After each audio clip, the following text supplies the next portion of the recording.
Welcome to Rewatch and Rank. On this channel, we rewatch older TV shows, provide a summary and opinion on the episode before ranking each episode against each other. And today's episode is Grey's Anatomy Season 2, Episode 13, Begin the Begin. The episode in a nutshell is a brief summary of what happens within this episode. So we'll start, as always, with the patients of the episode. So the first patient is named Mauer, and he's a suffering artist who decided to eat his own book, which caused a bezoar, which needed to be surgically removed. Then Alex discovers after the fact that because of the paper, the patient ended up getting mercury poisoning, and so then that has to be treated afterwards.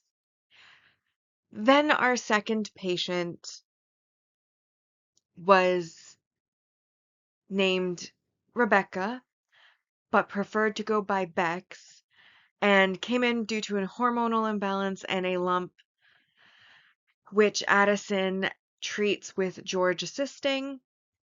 And George bonds with Bex over how, Bex feels like they're not normal and she doesn't belong. And then it's discovered after the biopsy of the tumor that the tumor is benign, so not a threat. However, they discover that Bex is a hermaphrodite who's been raised as a girl, but because she has both organs, could choose to go either way, and typically puberty is what's going to tell which way they go because one side is hormonally likely to win out. And at first, the parents don't want to tell Bex and just let Bex continue as a girl as they always have. They even ask that when they remove the tumor, they remove the testes. However, this doesn't sit right with George morally, so he engineers a conversation when the parents are present, which basically forces their hand in telling Bex that she is a hermaphrodite. Honestly, in this episode, they don't really settle on what's going to happen going forward, so could be any of the above. He, they, or she, because there's a choice to be made. But at the end of the episode, Bex decides that she wants to cut her hair, and George starts doing that, but then the parents come in, and we can see that the parents are starting to accept, though they had trouble acknowledging that their little girl might choose to be a boy. And the mom comes in and finishes cutting her hair. And then the final patient of the episode was Denny Duquette, who does become more important to the series later, and he's brought in because there's a potential donor heart for him. And Bailey and Christina fly to get the heart. However, the heart unfortunately is too damaged and is not able to be brought back, so Denny leaves the hospital. Which brings us into the drama side of things. So we'll start with Denny. Denny and Izzy flirt throughout the episode and bond. So that's kind of the start and hint of their relationship, which, spoilers if you didn't know, does become a thing. Then the dog that Izzy, George, and Meredith are raising, because they're never at home, has become a little bit wild. They haven't been able to care or train it properly. And so they are starting to realize that maybe they should not have a dog. We then move on to Burke and Christina. And while they've been cohabitating somewhat, apparently they haven't fully decided to, Christina hasn't fully decided to move in with Burke. And Burke asks her what she was going to do with the baby, which Christina at first tries to deflect the answers to. Then when she goes to get the heart with Bailey, she's constantly staring at Bailey's stomach because Bailey is pregnant, and Bailey, realizing why, confesses that even she had considered, you know, not carrying the baby, that she had that seeing the stick turn blue had given her pause because of her career, even though she's been trying for years. But that one night she woke up and she just knew that she could do it, and while she doesn't know how she's going to do it, she just knew that she could. But reassures Christina that if, she did not have that awakening, if she did not realize that she could do it, if she didn't want to, that it wouldn't have been a problem. So then Christina confesses to Burke at the end that had the baby survived, like not been an ectopic pregnancy, that she would not have kept it. And he doesn't get mad. He just says that he wants to know things and know things about her. Then there is Richard, who has basically made a resolution in the new year to enforce the 80-hour work week limit, which then means that there's more free time. However, Christina, when she's told to go home, finagles her way into going on the trip with Bailey to get the heart. Meredith goes home, does a lot of laundry before then going to visit her mother, but when she goes to visit her mother, Derek is there, and she's shocked that Derek is visiting her mother. And, well, he then reveals that he's visiting her mother because she's a prime candidate for a new study on Alzheimer's that's being done, and he thinks that it's something she should consider, but of course Meredith, given their baggage, refuses. But then Richard comes over and basically says that Derek looked into the program on his request because he's friends with Ellis, and basically asks Meredith to consider it. So at the end of the episode, Meredith then does approach Derek and basically lets him tell her about it. Meanwhile, Derek and Addison throughout the episode have been um, kind of arguing about the trailer, and Addison's been passive aggressive since Derek had let her in on the fact that he loves Meredith, or as she likes to say, loved past tense. And then at the end of the episode, she does admit that she has been being passive aggressive and that she doesn't like the trailer. And then Alex has done his test but is still awaiting the scores, which will take a few days. So as always, we'll be ranking on our two ranking lists, our mostly objective ranking list, which uses set values to determine the score, and then the personal ranking list, which is more emotion and opinion based. So as always, we will start with our mostly objective rank values, and I've highlighted those I felt most applied to this episode. So to start off, we have our single episode supporting character introductions, and we have two. One is Maurer Paskowitz, who is the author who ate his book and gave himself a bezoar and mercury poisoning. Then we have Rebecca Singleton, who comes in for a tumor and hormonal imbalance. At the biopsy, they find out that it's not ovaries but testes that the tumor is pushing up against, and that Rebecca is a hermaphrodite. We then have our multi-episode supporting character introduction, which is Denny Duquette, who comes in because there is a heart potentially for him for transplant. However, he does end up having to leave the hospital at the end of the episode as the heart does not pan out, and he does not get it.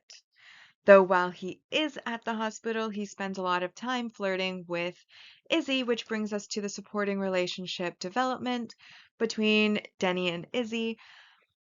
Spoilers are that we will be having a relationship occurring between Denny and Izzy, and therefore this flirting is a precursor to that and worth those 2 points, which brings us to 6 points overall so far.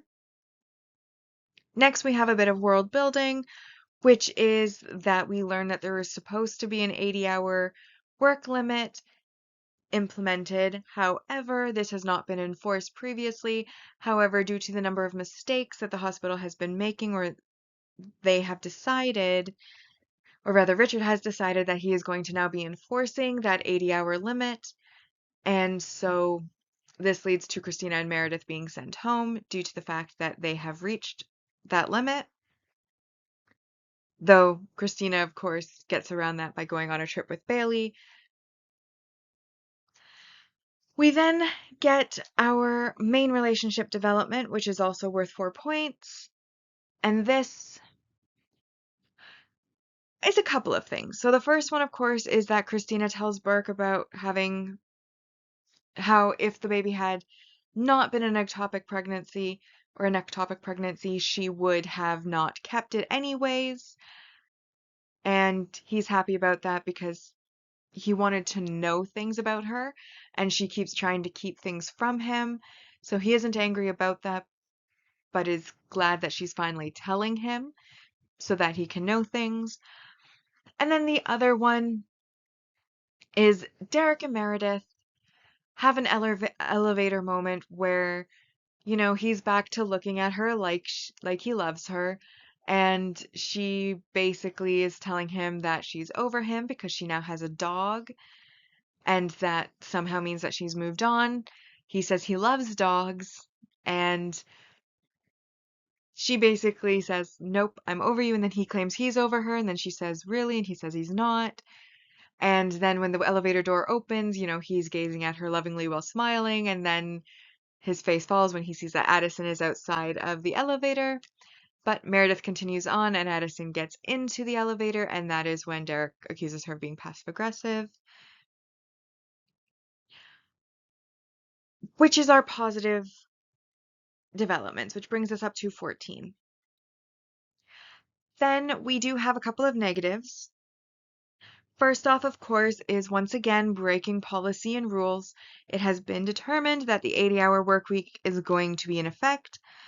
Christina is specifically told to go home in order to enforce this work week, and she refuses and ends up finagling her way onto the trip with Bailey to go see the heart, which obviously is really poor behavior. In this case, there are no negative consequences to it, so you could say, well, it's not that bad, but it is still negative behavior because you are breaking the rules, and the rules are there for a reason, to make sure that you are not too fatigued or tired to be able to treat your patients and that you don't miss something when treating your patients, etc., etc. So basically, bad behavior. The second one also fits into negative messaging or behavior, and this is irresponsible pet ownership. So we obviously saw a few episodes ago that Izzy, George, and not Christine, Meredith got a dog. And at first they were very happy about the dog. Then we had the holiday episode where once again, the dog's around, they're happy with the dog. The dog's like kind of wandering around while they're looking up at the tree lights. But now this episode, we're finding out that the dog causes messes in the house. It chews things up. It goes to the bathroom indoors. It's trying to mount George. And it growls and barks, etc. This, of course, I feel at least. So Meredith, Izzy, and George are always gone at the hospital. They're working over 80 hours because this 80-hour time limit is what's allowed Meredith to be home and do the laundry.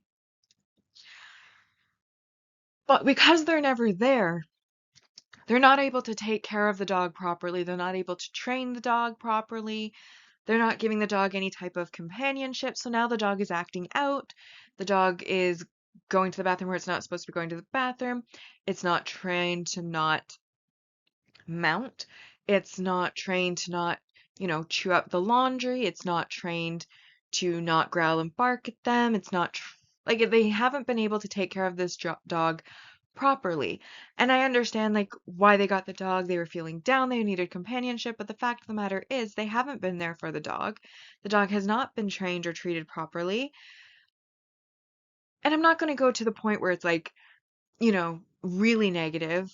I mean, I feel like they had the best intentions and they're doing what they can, but because they're not home so often and no one's really there for the dog, I feel like it was really irresponsible of them to get the dog in the first place.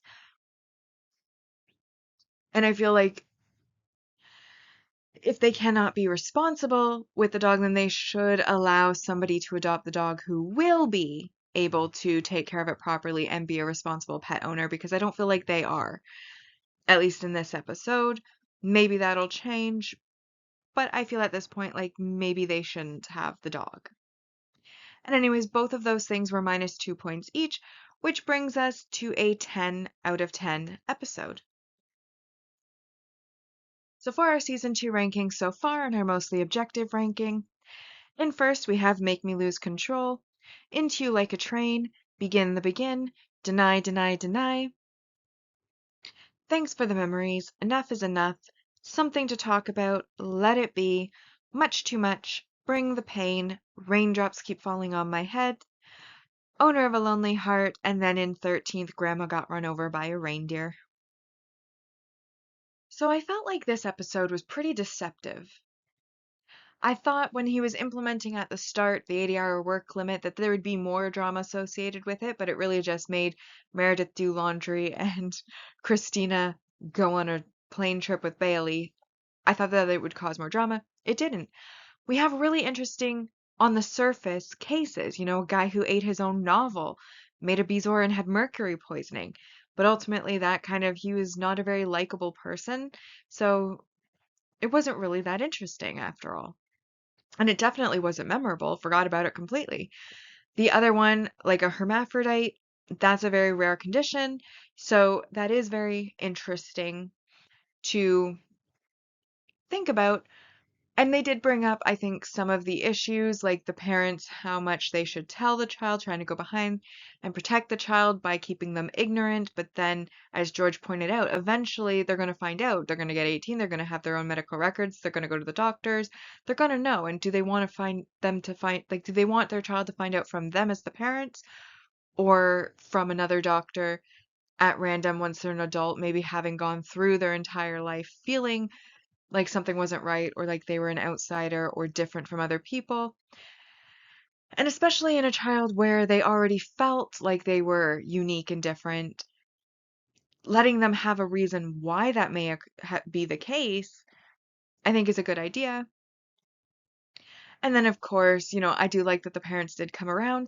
But again, like for all that could have been so much, I just felt like it didn't really stick out or become memorable in the episode.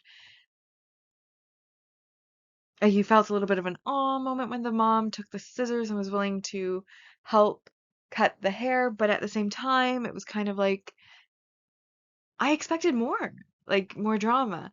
There was not really any relationship drama happening, which is also one of the main draws of the show. Then there was Denny and Izzy, which I did like their flirting. I did like that. I do like them as a couple, however brief they are a couple. I do I do like that storyline, but again, it's just getting started, so there wasn't really a lot of drama or too much of it in this episode. And then we're revisiting old things that we thought were settled, like with Christina and how she had considered an abortion before. Ultimately, it ended up being an ectopic pregnancy and she lost the baby anyways. But overall, like, I didn't think it was a bad episode. It just, nothing in it really stood out. Nothing in it really caught my attention. Nothing really elicited much much, what's the word I'm looking for? Like entertainment value. I felt like it didn't have a large entertainment value. I felt like it was kind of bland as compared to other episodes or other dramas that occur within the series. But I also didn't think it was bad. There was nothing that was glaringly negative, nothing that was offensive, nothing that really made you go, ooh, to it. So, because of that, I ultimately decided that it should be a 7 out of 10 because that is the only score that I thought felt right or made sense. Even though my reasoning for it isn't really justifiable beyond I felt like it. But because it's the personal ranking, that's really all I need. So that brings us to season 2 rankings so far in our personal ranking. And in first, we have Make Me Lose Control, Raindrops Keep Falling on My Head, Something to Talk About, Into You Like a Train, Deny, Deny, Deny, Let It Be, This episode comes in 7th, Begin the Begin, Thanks for the Memories, Much Too Much, Enough is Enough, Bring the Pain, Grandma Got Run Over by a Reindeer, and then in last place, Owner of a Lonely Heart. Which now brings us to our series ranking so far. On our mostly objective ranking, we have season 1 ending with 77.78%. And then on the season 2 ranking, we have 93 points so far. On the personal side, we have season 1 ending with 66.67%. And season 2 so far has a score of 90 out of 270. With that, we have now rewatched and ranked Grey's Anatomy Season 2, Episode 13, Begin the Begin. Like and subscribe if you'd like to, and I'll see you in the next episode.